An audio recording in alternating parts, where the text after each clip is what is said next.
perfect record. All right, well, it's time for our draft finals. I'm going to send it over to Cedric and Paul here for the pod.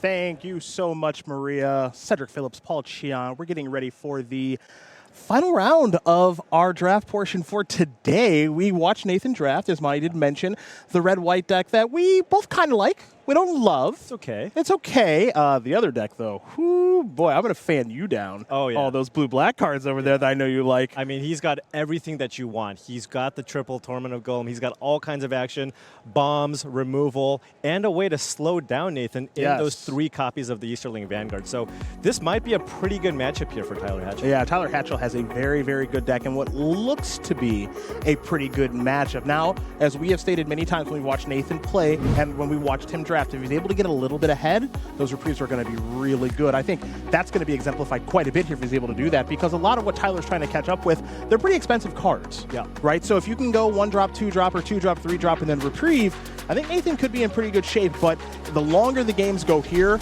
the worse it gets for Nathan. Yeah, absolutely. Nathan has to close out the game quickly, wants to win that die roll, get onto the board quick with that 3 copies of reprieve that he has. Well, we will look at these players begin things right now. A little island cycling to kick things off here for Tyler Hatchel against Nathan Steuer. Both players kicking off round number 3 of Pro Tour, the Lord of the Rings, with 7 cards. If Nathan wins this match, he moves on to 3-0. If Tyler wins, it'll be 2-0-1. Either way, whoever wins this match will be the winner of the pod. Absolutely. Would be a very solid start here for either player. And Nathan with a slower start.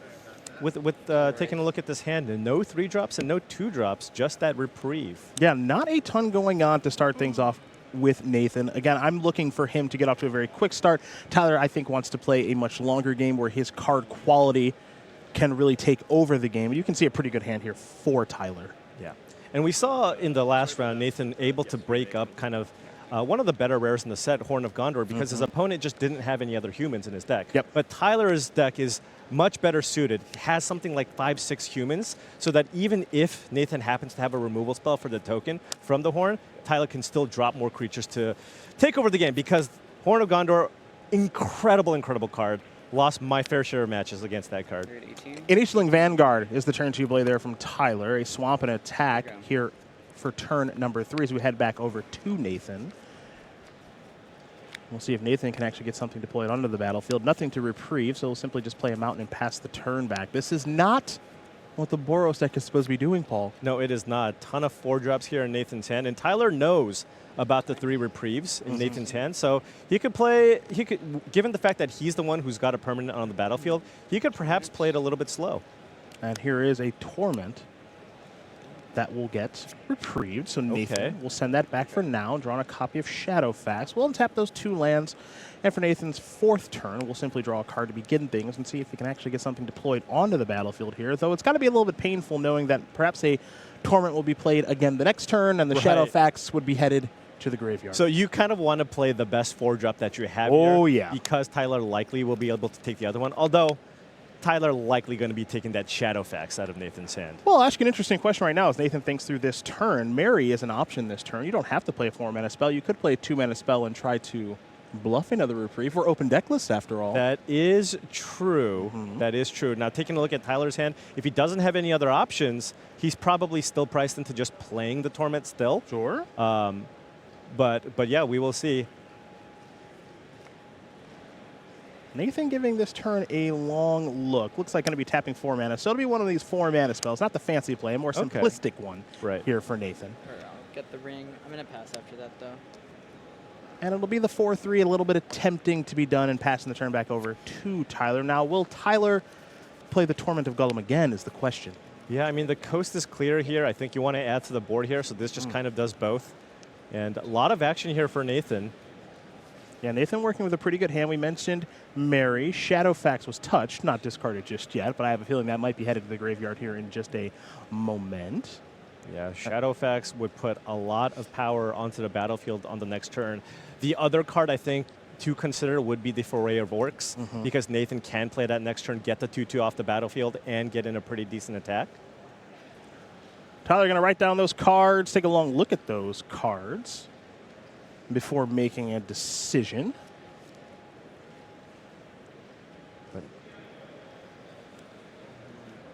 Not the ideal way you want to start if you're on Nathan's side, especially in this type of matchup, given that Tyler does have a ton of power Yes. in his deck. But yeah, takes the Shadowfax here. Not much of a surprise. Yeah. I saw Nathan smirk a little bit there, seeing that go to the graveyard. Had a feeling that was going to take place. Land to the draw this turn for Nathan, so the possibility to double spell turn. Yeah, you can go, I mean, you can go 4-drop into the Lancer here, right? So I imagine we're going to see probably a foray of Orcs. If you go foray of Orcs on the 2/2 Amass token on Tyler's side, you can get a nice clean attack in here with the Relentless Rohirrim. I suppose you can also play the Mary in attack and draw a card. Yep. Now the Mary would be trading with the Amass token in play. Attack for, It looks like step one here for Nathan Okay. is just going to be attacking with the Relentless Rohirrim. So, looks like no blocks. 4 damage going to come across. Yeah. Tyler's going to fall down to 16. So we're all tied up as far as light totals are concerned, at least for right now. In the second main phase, Nathan will play a Mountain. Down to 5 cards in hand is our reigning world champion. Is this just the... Both 4-drops are perfectly fine options here. Yeah, this appears as though it might just be Faramir here. Yeah, the only issue with playing out a Faramir here is Nathan knows that Tyler has a lot of other Amass cards, right? So if Tyler plays another Amass card next turn, all of a sudden that token is out of reach for the Foray of Orcs. Sure, right? sure. And then you're dealing with a 4/4 or a 6/6 potentially later. That's really tough for Nathan because he only has 1 smite. Yeah, as he a has removal effect. no real meaningful way to get a large creature off the battlefield. Right. It's a real struggle for Nathan and his Boros strategy, but it will be Faramir. Okay. And simply passing the turn back. So we're going to head back Tyler's way.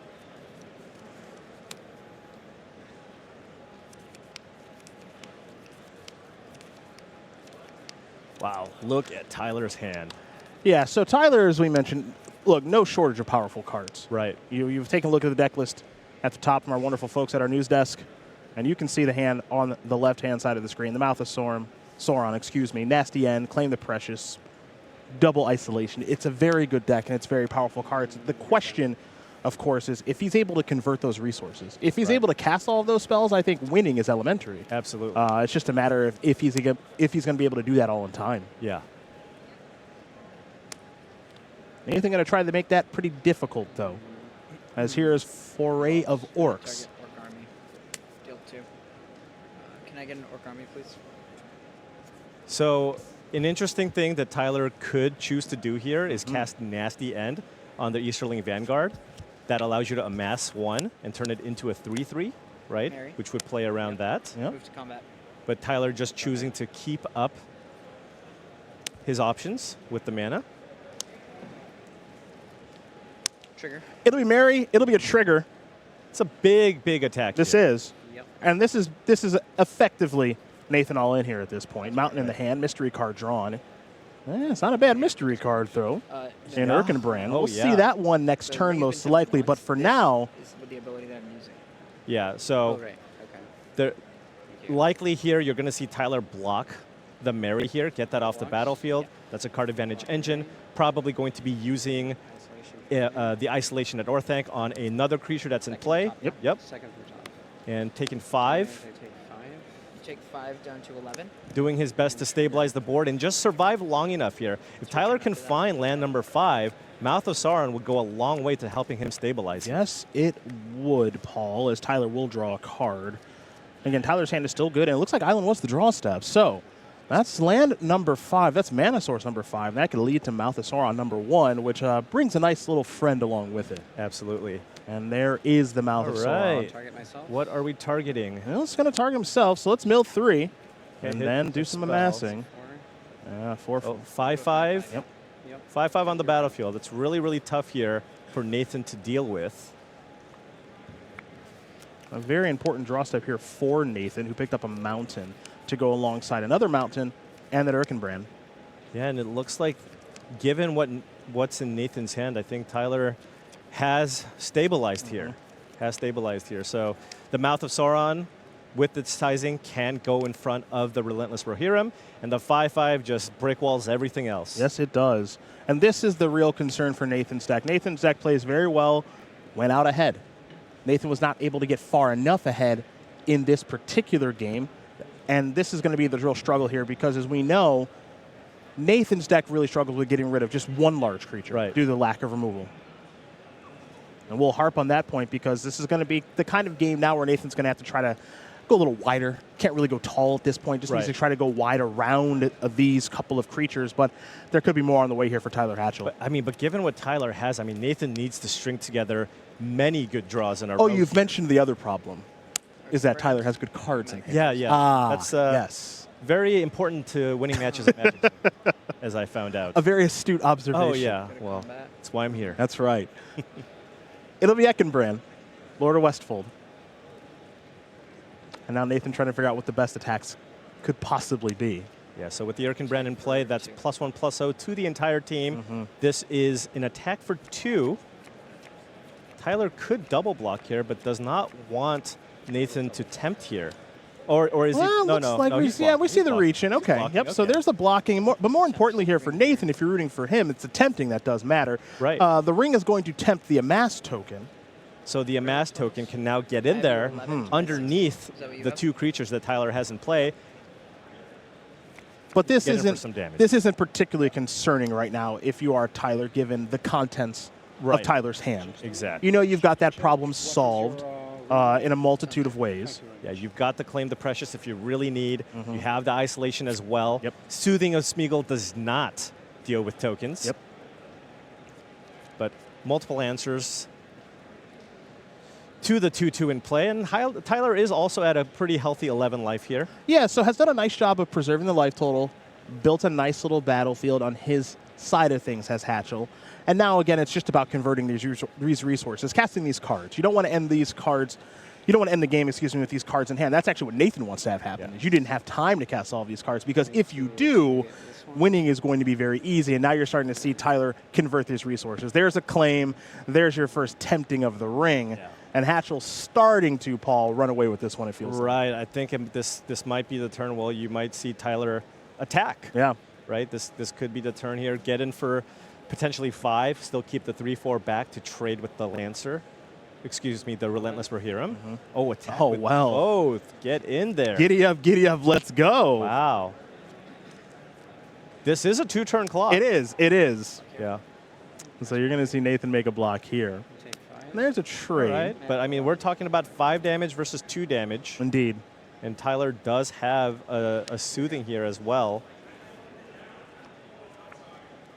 Nathan will draw a card for the turn. Doesn't look thrilled. Going to head to combat right away. It'll be an attack and a loot. Okay. As Nathan's ring is on level 2. Mountain will go to the graveyard. I'm at 9. Hatchel's going to fall down to 9. Second main phase here for Steuer. Right. And we knew that one was coming due to the previous isolation. I wonder if Tyler's going to just bounce the Faramir. It looks like he is. Yep. All right, and now we're also going up to the second ability on the ring. So Tyler also gets to loot. Yeah, and this is the ability I know you like the most on this card. Oh, the looting effect. Who doesn't like drawing cards, though? That's a very good point. Come on, let's be real. The looting effect here is incredibly powerful. Both players have access to it, but Tyler's doing it better than Nathan is right now. Yeah, and Tyler with that isolation, with an additional bounce spell here, winning the race here. Nathan needs to find multiple important threats here to try to keep up. Nathan did pick up a copy of Aaron Rider of Gondor, so does have the ability to double spell on this turn. Yeah, that's great. You can go Aaron Rider. You do have a legendary permanent in play. Might want to run out the Faramir first, just in case Tyler does have a removal spell to kill the token. It'll be an attack first. Oh, so allowing the attack here, giving Nathan the loot here, going down to 7, saving the isolation for a bigger threat here, knowing that Nathan does, of course, have the Faramir in hand. Yep. So in the second main phase, Nathan is going to, we believe, deploy the Faramir here first. I imagine, that's going to resolve, and then likely we'll meet in isolation here. No way to stop the card draw, as Nathan does have 2 legendary creatures in play. The Ring Bearer being one, the Faramir being the other. So Aaron Rider will draw a card. Picked up a copy of Mary. All right. Isolation here. Not quite lethal yet, though. Nathan could potentially go down to 1, right? So Tyler's hand doesn't have action right now. It's just a swamp and a nasty end here. Combat. Oh, he's going to make the attack. Okay. Trigger and a loot. Now, Loot needs to find something. Now, Tyler will go down to 2 with what Nathan has. But Nathan does have a Mary That's 6, right? Yeah, in hand. So that is a lethal attack if Tyler cannot find an answer. correct. And I think, yeah, Nathan's going to say no blocks here. I'll go down to 1. Go down to 1. Can Tyler find something to interact with this birthday escape that he drew? Well, let's start there. Tyler will draw. The ring is up to level 3. Did he find a threat? Is he going to... Oh, he did. Okay. Oh, boy, didn't find just one. Yeah, well, it's actually... This is the only thing with the mask. That's true. No, that's true. He would That's love true. to have another 2/2 in play here, but there is some downside sometimes with the mask. You play the Dunling Cribane. However, if you do, the 5/5 in play just turns into a 7/7. Okay, well, here is the Dunlin Cribane. Just use another dice, yeah? So now it's going to be up to that amass token will be up to a 7/7. Up to 7. Now remember, Nathan can still attack with everything, force a Yes. chump block, and then still play a blocker. Yes. So keep that in mind here. Did he draw Smite? He drew Breaking of the Fellowship, Oh, which is actually that's really good, right? That so is that goes incredible. there. That goes there. Mary attack for a 7. Wow. And Tyler just got the nasty end. He doesn't have anything. He's just going to die. Sack it to nasty end. So here's Nasty End, but Oh, right. Of course, you can sack this. That feels bad, but you got to do what you got to do. yep, it keeps you alive. Keeps you alive, of Yep. course. So now Nasty End resolves, draw a couple of cards. This is Mary. Right, This will be the attack. Now you draw 2, discard 1, and get the chump here. Tyler's going to go down to 2. Yep. Well, I'll tell you this. Or 3? Given our last match, we saw Tyler's ability to stay alive for a while. So Yeah, I mean, he did find a voracious fell beast, which is quite strong. okay. So now Nathan's also going to play I'll draw that, this and draw a then card, and now he's going to stack his trigger so that You he wanna draw draws. first? Yep. loot. Then Now loot. he'll loot. Yep. Force a block. Wow. Nathan's drawn a copy of Eagles of the North and Faramir. There's your chump block. Go. Now you're down to what, 3 life, Yeah, and you have 4 attackers. Torment of Gullum isn't ideal in this situation. Swamp the draw step for the turn. So you do see the hand here for Tyler Hatchel. 2 Swamp, a voracious, Fell Beast, a Torment of Gullum, and a Captain of Umbar. Paul, you seeing a way out of this situation? I mean, you're going to have to run double spell here, so you're going to probably see Torment plus Captain here being played, as he doesn't have the mana to play Voracious Fell Beast and gain life. Okay, well, that gets the Eagles at least out of the hand, which I imagine is the card that you want to take here. And that is going to do it. Nathan Steuer is going to win game number 1 there against Tyler Hatchel. I felt as though if Tyler was able to convert all those resources, he was going to be able to win that game, but came up short in that one. So now we turn our attention to game number 2. Both players keeping 7 cards. Again, remember, if Nathan wins this match, 3-0's the pot. If Tyler wins, it'll be a 2-0-1 for him. And what does feel like a favorable matchup, even though he's down a game. I know, but oh man, what a sequence of draws there for Nathan to kind of get back into it, finding one of his very few ways to interact to clear the way for that really backbreaking attack. Yeah, he's a deck in Nathan's that does not have a lot of removal, right? But just enough. Looks like just enough. So we're going to head back over to Tyler. Nathan, what looks to be maybe some mana issues here. No red mana just yet. Yeah. Got the reprieve, though. Does Tyler have a play? Just knock. Oh, it's going to go immediately back to hand. Yes, it will. So Nathan will draw a card. Let's make it 2. Did he draw find a a land? land? I don't think so either. I Oh, believe a no. Shadowfax among those cards, Is but that this- doesn't tap for mana. This is going to be a discard here, I think. Yes, it will. So let's head back over to Tyler now and see if he can press his advantage here. We're going to attack for 2 to kick things off. Steuyer's going to fall down to 16. Just play it again, right? I mean, worst case scenario, you're just playing it into another reprieve. Yeah. That's about it. Yeah. Whatever you're going to play, you're playing into a potential reprieve.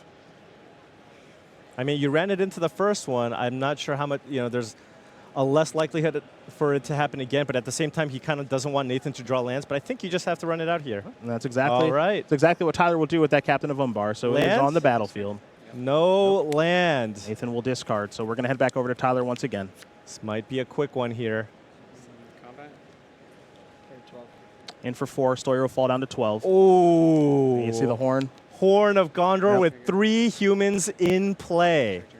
This card is absolutely bananas if you can get it going. Yep. And Nathan says, yep. I'm all set here. So very quick at game 2. Wow. Turns our attention to game number 3. Steuer will start things off with a plains.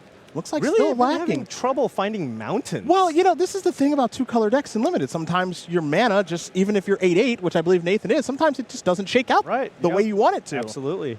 Now, Tyler, 3 colors, he's doing All right. fine. Not a problem at all. Reprieve? Is there a mountain this time? Oh, boy. You see Nathan with the head Oh, shake. not Miss again. again. Not again. That Moria Marauder just rotting. Double red. And that was an early pick in the draft there for Steuer, was the Marauder. Have not seen it really come down much in this draft for our reigning world champion. Yep. But Tyler doesn't care about that. Tyler says, I want to No win this reprieve pod. land. Make it a game. Oh, Nope. again. Oh. Yeah, we're going to head back over to Tyler now. You hate to see it for Nathan, but if you're rooting Yeah. for Tyler Hatchel, you're thrilled, and now you get all the Absolutely. information via the Torment of Gollum. So, Yeah, and at this point, I mean, Nathan needs to get off to that quick start, so it's just going to be so tough here for Nathan to come back. it will be. It very much will be. It's got to start with probably a mountain next turn. It has to be. Yeah, to be able to make this a game. In the meantime, you see that Tyler's going to write down these cards, get some information, figure out the best way to kind of sequence, assuming that Nathan does draw lands. Because if he doesn't, he doesn't have anything to worry about. So now if you're Tyler, you're going to think about, okay, if you draw a mountain, what are the consequences of that taking place? Yeah, I imagine probably you're going to take the Aomir here, right? If you draw, if Nathan draws a land, that's his best play. It's a very powerful creature.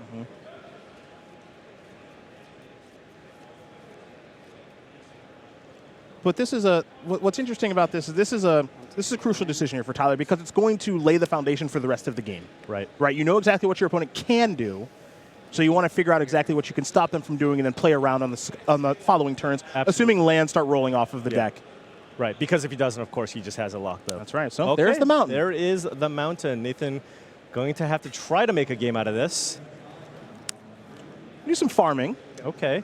I mean, Tyler doesn't have an attack anymore, No. technically. No. But of course, we know that he's got a Dunlin Crebain in hand, which will allow him to get in for 4 here with that amassed token. Yep. Dunlin Crebain, one of the premium commons in this format. Absolutely. Incredibly powerful card. Mouth of Sauron appears to be the draw step here for Tyler as well. Yeah, probably going to wait on that and just go Dunlin Crebain into the Easterling Vanguard. Beat down. Steuer going to fall down to 14 after this attack. Or if you don't think the Vanguard's going to be relevant, you could just pass and go for the loot option, but it looks like he wants to just add to the board. Yep. And adding to the board, Hatchel will do. Now, Steur's drawing another land here. Okay. So this is exactly what we were kind of talking about a turn or two ago, which is if Nathan does start drawing lands, you do know exactly what he's working with because you know what the draw steps are. Right. Which are the lands. So you know every card in hand here for Nathan. The problem is, I mean, Tyler's just going to continue to amass, and I don't know that Nathan actually just has a way to deal with a 6/6 that's in play. Well, the only way you can get around is by getting a little frisky like you did game one. Right, Kind but of when you're- swarm around it and get weird. But when you're this far behind, that's just a different story, right? It is. It very much is. The Foray of Orcs will come down. Eliminate that flyer. Oh, and Tyler's got the Soothing here as well. I wonder, I think he's just considering, do I just go for the main phase Soothing and attack with everything? Right. I mean, what that does is it does a nice job of shortening the game. Right. It makes it so that Nathan's draw steps effectively have to be perfect. But here's going to be the Mouth of Sauron. So mill 3 this way. Okay. +2/+2. Yep, so it'll be a 6/6. 6/6. Good 8. Nathan has no choice but to take it here. No answer to it either.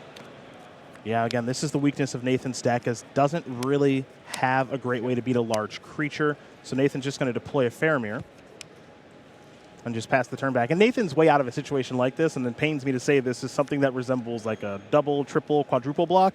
And there's a lot of ways that can go wrong. Right. He does have the escape from Orthanc on top of that. Wow. And Tyler found the Great Hall of the Citadel. That does allow him to play that splashed Denethor that he has in hand. very, very nice way to close out the game. Nathan already down to 8. So not many more attacks before Denethor can just drain Nathan down. And now we see Tyler starting to think about, okay, you know, I can get a little bit more aggressive. Right. Because I've drawn the White Stars for that Denethor, as you mentioned, Paul, because I have Soothing in my hand right now, and I've got some very good spells to draw to. Right. It doesn't hurt me to maybe get a little more aggressive. And oh, by the way, Nathan, I'm at 20. And, you know, I think Tyler is also probably going to be aware of the isolation of Escape from Orthanc. Absolutely. Rather. Absolutely. So if Nathan goes for some giant block, might just be happy trading the 6/6 with 4/2 creatures. Yep. Because remember, Nathan's past 3 draw steps have been lands. Right. So Tyler is working with basically perfect information. The only thing he doesn't know is the top card of Nathan's deck. That's it. Yeah. So now, if Nathan takes the 6 here, the Denethor is just going to close out the game. Yes.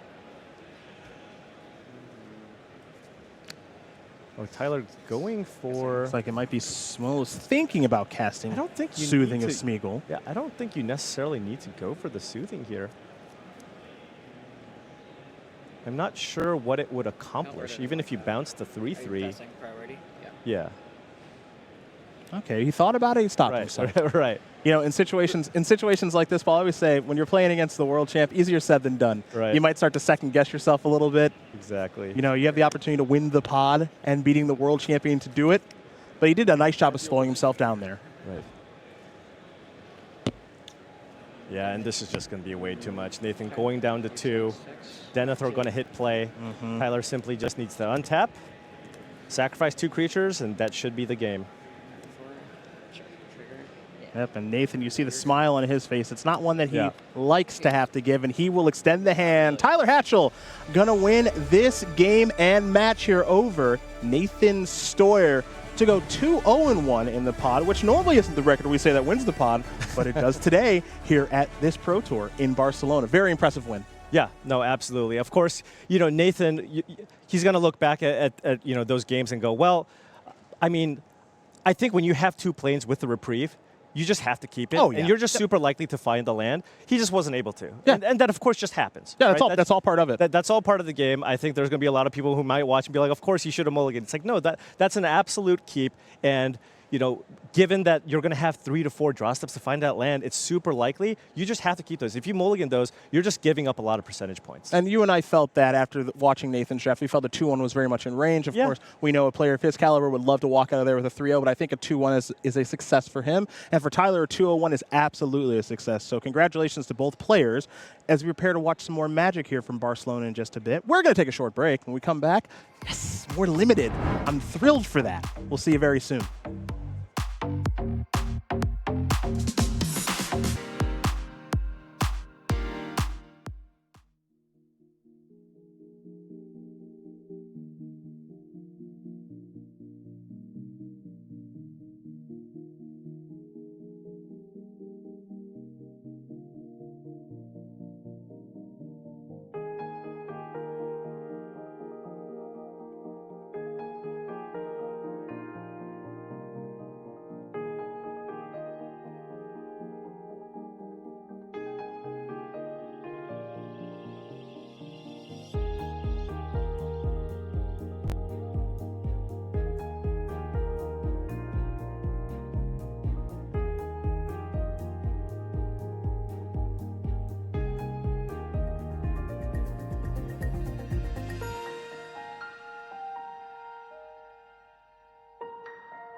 Beautiful, beautiful, majestic Barcelona is where we are, and wherever you are, we thank you for joining us. Cedric Phillips, Paul Chion here at Pro Tour, the Lord of the Rings from Barcelona, Spain, as we continue on here in round number 3, closing out our limited portion of today. It's been a blast so far, watching Nathan Steuer do his thing with Boros, and we've seen some other decks as well. And now we prepare for our non-feature match draft pod. We're going to dabble around here and watch Seb Rohan against Georgios Volakis.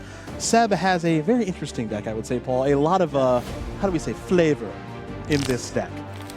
It is filled with legendary creatures. Take a look here. We got Gandalf, Faramir, Boromir, Pippin, Frodo, just the entire team. Yeah. Just ready to go. Just a nice little team up to give some beatdowns, and Seb has done a nice job of that so far. This Azorius deck, we don't see a ton of Azorius in this format, but if it does come together well, it is a pretty good deck. I will say that, and more importantly, for you green haters out there, it is not green. That's not where people do not really like to be in this particular format. So power level of this deck appears to be pretty high here for Seb. I'm excited to see how these games are going to play out here. So we're going to bring you this match a little bit faster than our last handful of matches. And what I do mean by that is we're going to speed it up just a tick, because we want to bring you as much magic as we can here from Barcelona all weekend long. So we prepare to watch a very flavorful Azorius deck. Yeah, and Faramir, by the way, one of the reasons to go into Azorius. Yes. It's one of the best rares in the set. I remember my opponent first played it against me. I go, oh, I don't want them to have either mode. Can I just refuse? I'm afraid I've got some bad news for you. Both these players are going to start off with 7 cards, our second match of round number 3. And we will watch our first of hopefully 3 games unfold, as I'd love to watch a nice long match here, as I do really enjoy this limited format. Looks like a Rivendell here from Seb Rohan, of course, with all the legendary creatures in the deck. You see Samwise is stout-hearted. Okay, just curving out, beating down. Doesn't appear as though Seb having any mana issues here. So the white source of mana there for Rohan, and just going to simply pass the turn back. Now, Seb does have multiple copies of Saruman's Trickery. Georgios likely is aware of that. Will try his best, but it's pretty tough to play around, and you might just need to run something into it, but Seb has to have it here. Yeah, and has it, Seb does. So going to counter that, amass 1. Such a powerful card. Yeah, it's one of the better counter spells we've seen in limited formats in a while. Absolutely. Yeah. It's incredible just how making that 1/1 just makes such a big difference. Yeah. Because typically, 1 blue counter target spell is not something that you want to play in your draft decks. But in this format, I mean, just getting that 1/1 body, there's so much to do with an amass token, goes a long way. And most of the time, a 1/1 in a format isn't really a ton either. Now, speaking of a ton, Faramir. Yes. Yeah. The prince is here. 3/3 human noble at the beginning of your end step. Choose an opponent at the beginning of that player's next end step. You draw a card if they didn't attack you that turn. Otherwise, create a 1/1. Actually, Create how about 3 1/1s. How about 3 1/1? Yeah. Yeah. Well, there's the knife wound, which is just okay in this situation. So there's the card draw. Shadow Summoning did create 2 tapped 1/1 white spirit creature tokens with flying. Yeah, Georgios with kind of a nice little flying spirit theme going here with the Shadow Summoning. But needs to fight through this this Faramir, which is going to just provide Seb advantages every single turn. Yeah, and the game is going to kind of circle around this Faramir now. Yeah, This is what the game, at least in the short term, is going to be about. Now, if you're Georgios, hopefully not for too much longer, because it is a real pain to try to play through. And there is a plains there for Rohan. And now it's going to be the horses. Okay. So those 2 tokens are gone. It'll be a scry 1 and then a little that's tempting great. to be done, yeah. That is great. Seb just wants to stabilize the board. Those flyers are kind of annoying.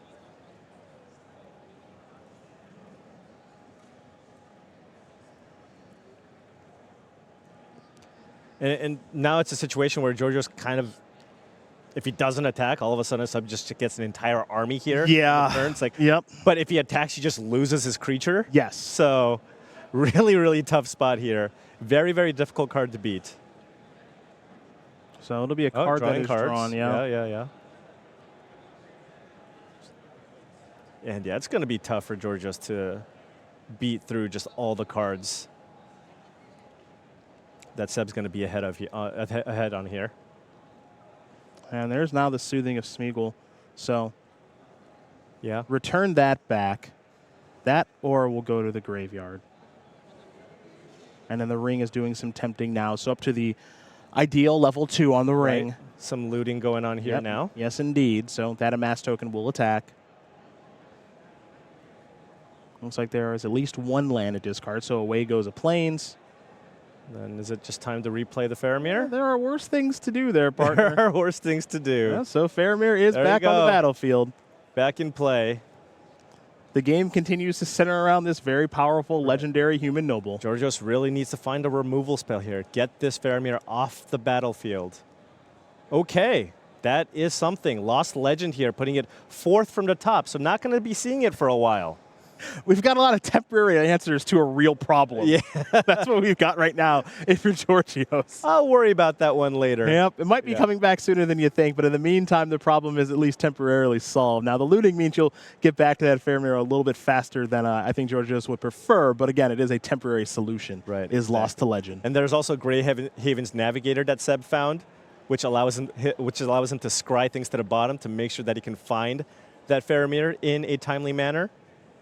Oh, Frodo as Now, well. There's Frodo. Yeah, we mentioned the flavor coming into the match, but the flavor is also combined with power. Yeah. Because these are very powerful cards as Right. well. I mean, that's what you would expect that, right? It's Oh, like, absolutely. I am going to make these powerful legendary I'm going to put all these legendary creatures in. You have to make them exciting. Yes. Right? Yes. Now, the black aspect of Frodo, we're not going to see that a ton, but as a 2/3 with lifelink, not a bad place to be. Yeah, absolutely.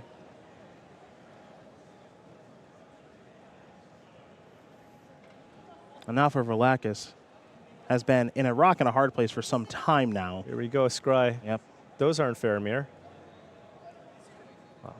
Great use of mana here for Seb. Yeah, if using it all, that's pretty darn good. You see the Greyhaven's Navigator that was cast. That's the 3/2 with Scry once it enters the battlefield. So that's all done. Left that card on top, and now it's time to untap. Size up for a pretty decent attack, and of course there is the Faramir. Guess who? All the looting has allowed Seb to find it very, very quickly.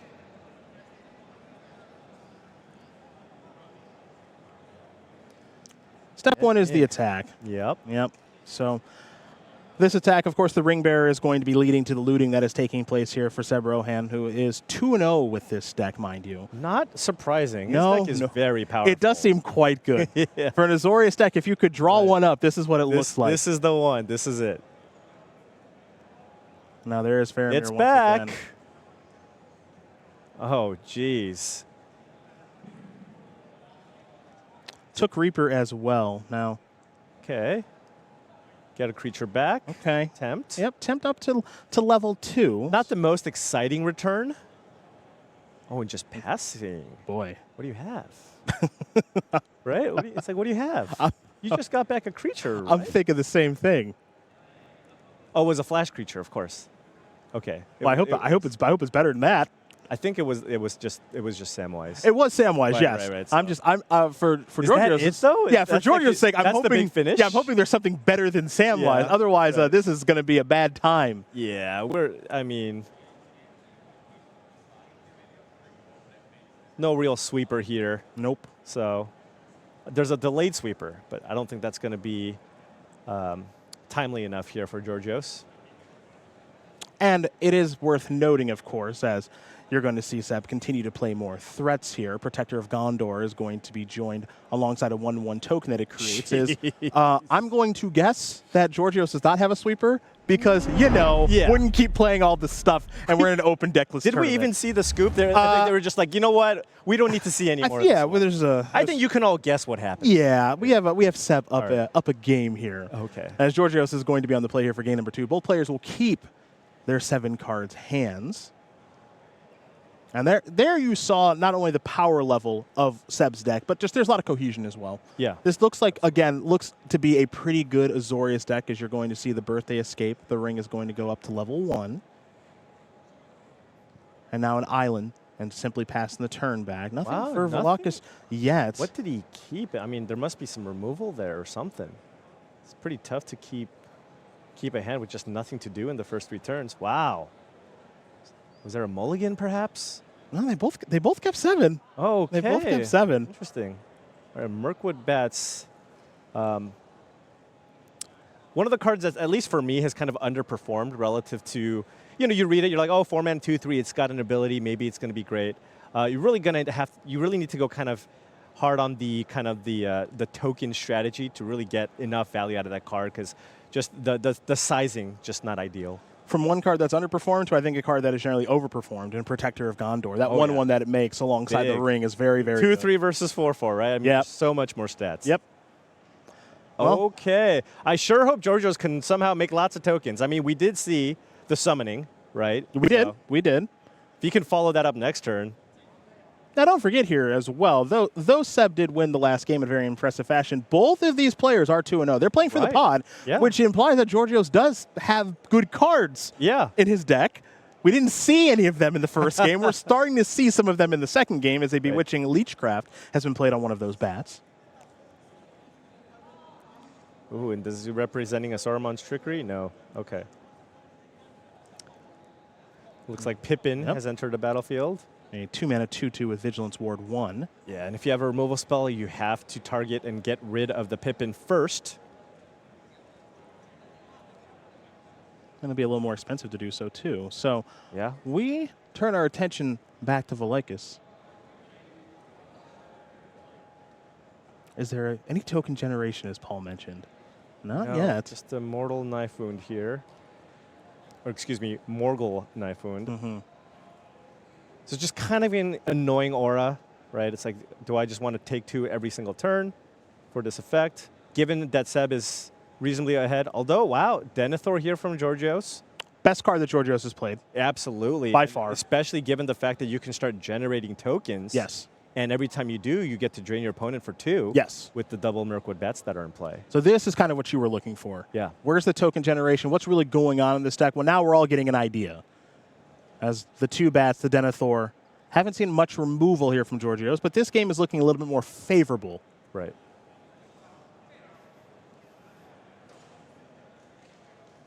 Now, on Seb's side of things, some things to think through, of course. We saw Falamir be so very powerful in that last game. Hasn't shown up in this game just yet, has Faramir. And took the 2 this turn, although it's a little bit tougher here now that Georgios is threatening a good amount of damage here. Mm-hmm. Another Kingfisher. And just a simple passing of the turn. Yeah, you could go for the double block. Yep. With the bats. Try to slow things down here a little bit. Worst case scenario, drawing a couple cards. Yep, absolutely. Look for the Faramir. Yep. Oh. Okay. Now the Oath of the Grey Host. Okay, and we are going to start making some tokens, getting some drain going here. Seb's going to take 2. If you sack the food, that's also an additional 2 points of damage. You make a treasure token. Yep. That's more draining. Now, so Oath plus the Mirkwood Bats is a nice combination. Now it's starting to make a little bit more sense. Yeah. On why Georgios is 2-0 and exactly what his deck is trying to do. Yeah, and Seb, when you are blue and white, not a lot of hard removal spells, right? Not a lot of ways to kind of shut down what Georgios' little aristocrats combo thing going on here, just making a bunch of tokens and getting a lot of chip damage in here and there. Yeah, kind of an Azorius base deck's nightmare. Yeah, absolutely. And especially doubly true, I think, in this format. Right. So then now if you're Seb, you're thinking, do I need to start attacking? Do I need to just try to find a way to close out the game? Because, I mean, as you go, every single chapter of the Oath, I mean, it's just going to be even more difficult for Seb to kind of come back here. So now we're going to work ourselves a little bit deeper into the mid-game here with that Saga on the battlefield, which is going to start to really cause some real problems here for Seb Rohan. And what kind of measures can be taken. Looks like going to sacrifice that food token. A couple of triggers here in response to the soothing of Smeagol. So take 2, bounce, tempt. You can now loot by putting that onto your 1/1 token. Okay. Getting in. And just how aggressive do you want to be? If you are Seb, I think the longer the game goes, the worse it is for you with all of these token synergies. I wonder if Seb is just debating whether or not he wants to put the ring on one of the Kingfishers or the 1/1. That would be my guess.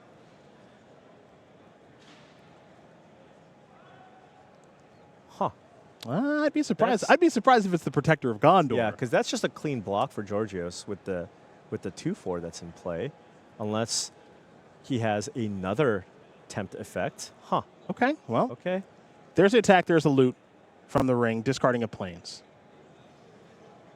Oh. Okay. Oh, and making it, giving it protection from white. Sure. Or protection from creatures, rather. Card type, protection from the card type of your choice. So that's an attack for 7. So we're racing here. We are racing indeed. Now, that's tough to do against a deck that can generate food tokens and gain some life through some weird interactions. So here we go. Chapter 2, take 3, make a treasure, take another 1. So Seb's down to 5. Seb's down to 5, yeah. Yeah, this game could end very quickly. You can sack the treasure down to 4. Okay. You can play the bats. So now that's 2. And if you sack a creature, that's another 2. And now the question is, where do you get that final 1? Was Seb at 8? Well, Seb sacrificed the food token. That was so nicely given by Georgios. But, I mean, once this oath goes off, Seb needs to find a way to basically kill Georgios before Chapter 3 of Oath of the Greyhost. Yes. Because that's 6 damage with the double Mirkwood bats that are in play. And now we're going to get some more bat triggers here from the sacrificing, I believe, of the treasure. Oh, and there's a muster. That's another 2. So there's your amassed orc. Oh, finds a land, so now you have the sacrifice available as well. And yeah, Georgios just needs to survive this attack. Yeah, this very much feels like if you can just hang on. Or is this just lethal here? Yeah. Yes, it is. Looks like it is. Yep. So we're going to turn our attention to our third and final one here between these two players. Winner of it gets the 3-0 through the pod. Now, Paul, I'm going to ask you, as this opening turns to unfold, do you have many Pro Tour 3-0s in draft? Do I? Yeah, 3-0 the pod. I have my fair share of 3-0 trophies. Ooh, I've won. You have one. One. Yeah, but you've got a top 8 though. But whatever. I've only 3-0'd one limited pod. Oh man, it's hard. It's really hard. The Pro Tour is hard. That's also true. That's also true. It's really hard to 3-0 these things. And it gets your tournament off to just the best start. You feel so good. Oh, absolutely. You feel so good. And doubly true, you lose the 3-0 match, brutal. Yeah. It's only your first loss of the weekend, but it's just brutal. Yeah, for sure. So one of these players is going to be riding high as Seb is going to make an attack here. And one of these players is going to have to bounce back after a difficult loss. Now, is there a third land? There is there for Seb. Okay. So took Reaper number 2, as the ring is tempting here thus far. Oh, Dunlin Kerbane. Yeah, we know how good that card is. I mean, yeah. Black is just so incredible, right? It's very good. Mortar Muster, Dunlin Kerbane, Tempt the Precious, like Torment of Golem, like those are all just incredibly high picks. Yes. And they're all centralized in this one color. Yep. All of those cards are great. Frodo also quite good. That'll join the fray. And now here comes that Took Reaper. We're thinking about a trade. It slowed up a little bit, though, because that would bring the ring up to level 2. Okay. Yeah, but just in terms of cards, you're trading your 2-drop for a 1/1 that made a 2/2. Yeah. Right? So now Frodo's going to be the ring bearer. And the ring is on level 2 there for Seb Rohan. So we heard back over to Volakis. 4 mana. Oh, that one's a good one. All right, so that means Rise of the Witch King. So both players are going to sacrifice a creature, and Georgios will be able to reanimate the Dunlin Kerbane back from the graveyard. Yes. This is a very, very, very good turn, assuming all goes to plan here for Georgios. Now, there may be a response here from Seb. This hasn't taken place just yet, and so here comes the response. It's going to be a soothing. All right, so going to bounce the Frodo back to hand. Yep. Go to tempt the third ability on tempt. So Yes. getting close to that fourth Yep. mark, which can close out games very quickly. It can. Now, it is worth noting, because of the bouncing of Frodo, there is no ring bearer at the moment. Correct. I take that back. Take it back. Yep. We now have a ring bearer. It is a 1-2. It's really tough to block. And it is up to level 4. Level 4. So Georgios needs to find an answer for Frodo here.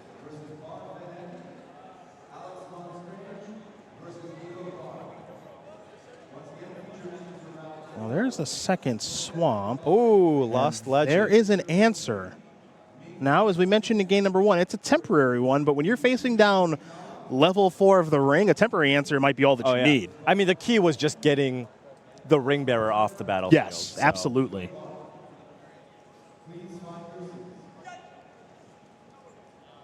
So great start here from Volakis, and Seb does not have a play this turn. And for how much power Seb does have in the deck, as we showed you at the beginning of this match. Oh, well, that's not bad. Unexpected one here. Soldier of the Grey Host does get to ambush the Dunlin Crebain. Oh, big spider. So Shelob, Child of Ungoliant. 6 mana, 8/8, Death Touch, Ward 2. Whenever it eats something, whenever it successfully eats something, turns it into food. Turns it into food. I think we see why there's Flavorful. I think we see why there's a green splash here now. Yeah, yeah. Yeah. I would splash for that one too. Yeah, this card's this one's a lot. Yeah. This one's Powerful. a lot. Oh, and it gets to attack too. Attack Wow. for 10. Whew, Not boy, bad, not not bad bad. at all. Yep. So, you know, after game 1, we were wondering, okay, what's going on with Georgios' deck? Doesn't appear to be very good. Is 2-0 in the pod, though. Maybe some things broke Georgios' way, which is still true, Right, because right. there's some good cards in here. Oh, yeah, absolutely. There are some really good cards in here. You're going to see Deceive the Messenger. No shortage of power from both sides here, but Georgios drawing all of his great cards here. No legends from Seb this game. And Mirkwood Bats. We saw how much work that card did in game 2 with Georgios' token-themed deck. There's Pippin, but that might be a little late to the party. Does give you a decent blocker if it doesn't die. A way to block the spider. Well, But it did die, so now no way to block the spider. Bitter Downfall, going to pay the ward on that as well. So Yeah. there is no clean way to manage this gigantic spider. Boom, get you for 10. Are we already in chump block mode Yeah, here? I think so. All right, time to think make a so. food. Yep. Get to, I believe that's a drain for 1 as well, right? Yeah, they're going to You're take a look putting a at. They're going to token in take a look play? at that spider one more time, just because it does have a lot of text on it. That's not going to get it done. Well, it's no longer lost in legend, so that's good. Right? It's back on the battlefield. It is back on the battlefield, but that spider is doing so much work here. Frodo coming back to seeing a gigantic spider on the battlefield, and now, Oh, the combo. yep, the saga as well, and Oath of the Grey Host. No counter here from Seb. I think this is just going to be it here. Yeah, I think this is just too much to overcome. Georgios' deck does actually look quite good. It does. Once it kind of gets absolutely firing does. on all cylinders, Right. it does look pretty darn good. And there's definitely some power baked into this thing. So Frodo's going to get flattened. A little bit of damage will come through there. Will be turned into food. Yes, indeed. 3 food on the battlefield here. Yeah, very nice alongside the bats, of course. And it might just be one more draw step here for Seb. And it is. We'll extend the hand as Georgios Volakis is going to win this match 2-1 to 3-0 the pod. Yeah. The best feeling in a Pro Tour, 3-0 the pod. Absolutely. Yeah, really, really powerful deck with lots of synergies. Really, really cool deck to see. I haven't really seen a deck like that before with, you know, utilizing the power of something like a Mirkwood Bats, which typically not the type of card that you want to play in your deck. Yeah, and you said a card that's underperformed, and I agree with you Right. in this format, but In the right deck? yes, in the right deck, it's very, very, very good. And that looked to be the right deck. Congratulations to Georgios on the 3-0, a perfect start to the day. Now we turn our attention to one more match. It's Karl Sarap, who's coming off of a top 8 at our last Pro Tour, going up against one of our favorites, Christian Calcano, back on the Pro Tour. Top finishes 1 to Karl's 3. Both these players are 2-0. Now, I will tell you this, my friend. Christian, someone who many players consider a very, very good limited player. Right. Karl Sarap, one amongst the players nowadays who consider to be maybe the best active limited player that's going. So this should be very, very entertaining, as I believe Christian Calcano did win game number 1 of this match. And for Calcano, you know, we saw him take a little bit of time away from Magic. Familiar face who did very well on the Grand Prix circuit, does have a Pro Tour top 8 on the resume as well, and he is just thrilled to be back playing competitive Magic. Yeah, he was a Pro Tour mainstay for several years. Yes. You know, he was what you would call also kind of a grinder. Oh, the definition. Would play every single Grand Prix, just absolutely loved it. He was just all over the place, making sure that he could continue to play these Pro Tours, and good to see him kind of back here competing at the highest level. Now, this is interesting because I was curious if we're going to have the opportunity to see green in a meaningful way here on day number 1, and we are seeing that here from Karl with Mushroom Watchdogs to kick things off. And Calcano with what many consider to be the most powerful color combination with a Rakdos deck here. It's hard to argue. Yeah. Black being the best color in the set, red arguably being the second best color in the set, going up against what I think many would argue is the weakest color in the set here in green. So let's see what Karl's able to put together here, as it looks like an In's Fury has been played to take care of that Goblin. Ooh, Dunlin Kerbane. This card just does so much work. It's all value. We've seen cards like this over the past handful of years, and they're good every time. Right. I mean, you know, just not even too long ago, Preening Champion. Yes. Right, was just the best limited card, or the best common by a large margin. Yep. And this kind of does the best impression of that card. Now, when you are a green deck like Karl's, we're kind of leaning on the food aspect of things, one could argue. Yeah. You can have a successful green deck if you do also look to play the multicolor green deck with lots of mana fixing. But it looks like Karl right now just stuck on forests here. Yeah. The Mirror Guardian does show up as a 4/2. When it dies, the ring does tempt. The splash color here, splash might be a little bit incorrect. I'll actually say a heavier second color. Looks to be mountains. And it looks to be a plains running around in the deck too, as a Snarling Warg is going to show up here for Calcano. Finds a generous sense, so just more forests here. So unclear what he has in hand, but you know, playing a red-green base deck here, needs to find mountain to probably unlock his hand. And Calcano's going to take that forward very quickly. No interest in blocking, and now the follow-up is another Mirror. So I mean, those get in for a good chunk of damage. Yeah, I mean, at some point you got to start blocking them. Right. That's kind of the point of them. And they do have a tendency to trade up in combat as well. So Christian not really putting on a ton of pressure here.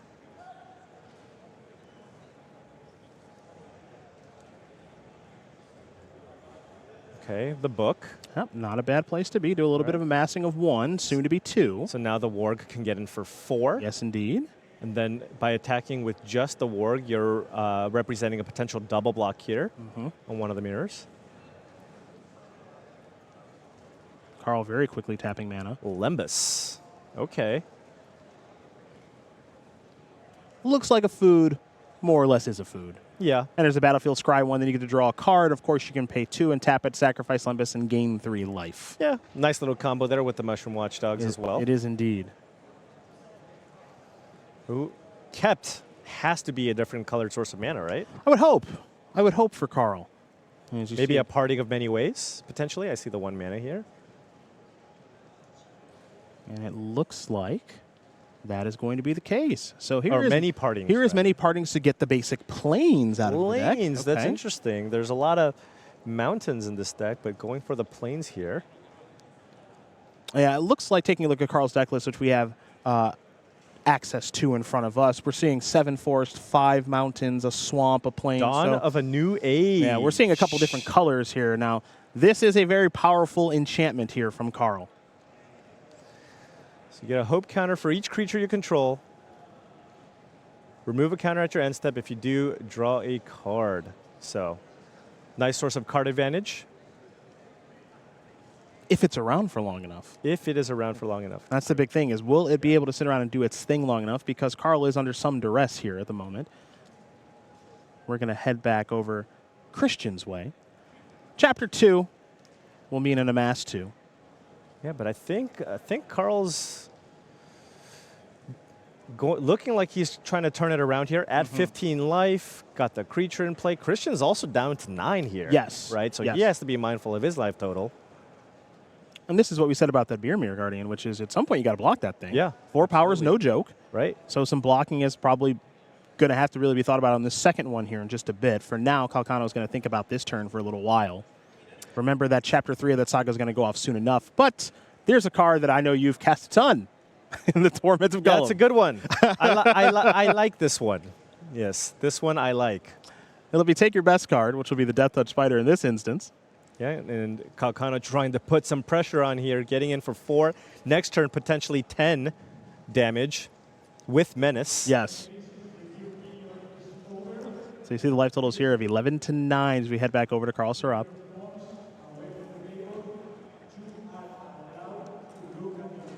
Magic's present against, one could argue, Magic's past in Christian Calcano, but he is reappearing in the competitive scene very well with a 2-0 start, and it looks to be a pretty good limited deck here. Yeah, Gimli here in play here for Karl Sarap. Calcano going to take a read of that. We'll do the same. 3 mana, 3/2. It has indestructible as long as you can control 2 or more creatures died under your control this turn.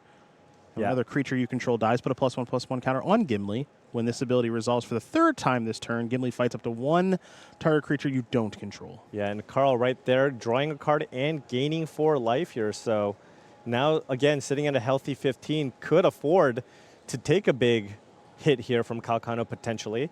And Calcano down to 5.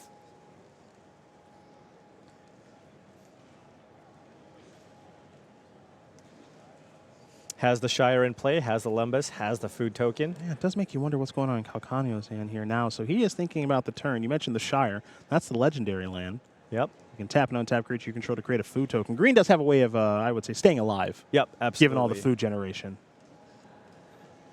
It's very good at racing if it can get itself in those situations. Yeah. Calc doing some math here.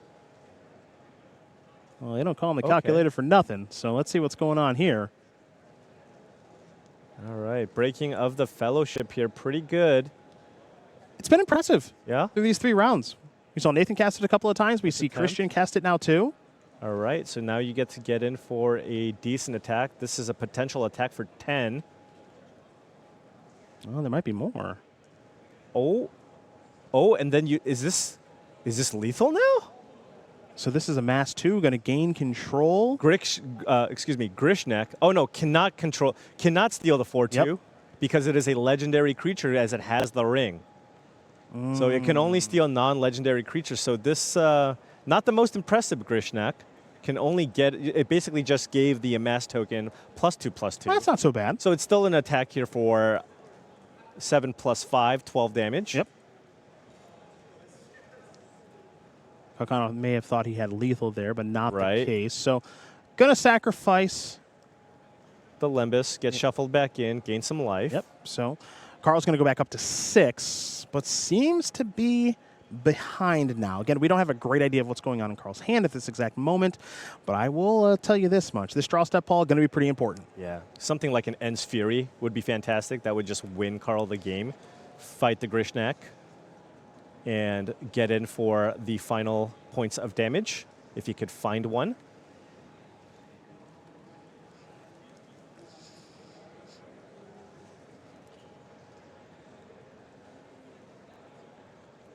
A lot of pressure here, though, from Calcano. Yeah, his draw has been pretty good. A lot of good back and forth between these 2 players in this game, and now you see an attack, immediate block.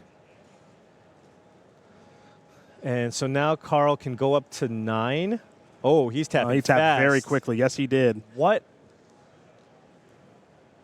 And now here's an attack. So that was Fire of Orthanc. And that is going to do it. Target artifact or land. Creatures without flying cannot block. And that is going to do it.